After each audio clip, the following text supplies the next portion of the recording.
Prologue, Monday, July 25th, St. Louis. 2 minutes. Wait 2 minutes before reading the results. She set the alarm on her wristwatch for 5 minutes, just to be sure, and left the bathroom. In the kitchen, she paced between the refrigerator and the doorway, a dozen, then 24 times. She was never late. She had to be pregnant this time. At 32, her ever-ticking biological clock grew louder and more urgent with each passing month. For months, she researched, planned, and when the time came, she executed it flawlessly. As soon as he introduced himself to her, she knew he was the one. Just like Mr. Daly, he was intelligent, successful, driven, but he was also a man of character and integrity. Granted, she wore him down and led him to compromise some of that integrity, but he would recover. Most importantly, he would never leave his wife for her. Once or twice, she allowed herself to wonder what might have happened if she met him 10 or 15 years ago. Maybe things would have been different. Maybe she would have been different. The alarm on her watch beeped. She rushed to the bathroom and snatched up the plastic stick. Positive, she was pregnant.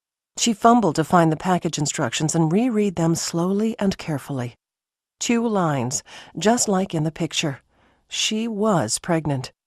Light-headed and unsteady, she sat down on the edge of the tub and focused on her breathing. "Be calm," she coached. But then she indulged in a moment of pure satisfaction. She did it. She was going to be a mother. This was her one chance to redeem herself, to prove that she wasn't completely messed up. After one more deep breath, she stood and checked the calendar. It was July now.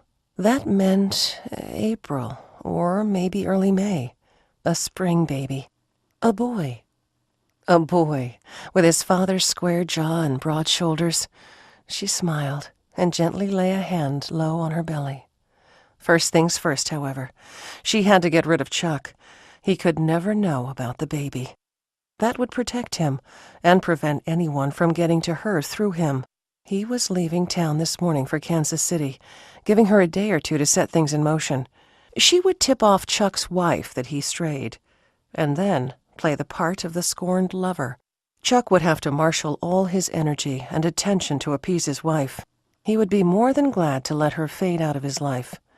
Just for safety's sake, she would file a lawsuit accusing Chuck of harassing her. It was utterly groundless, but it would keep him from contacting her.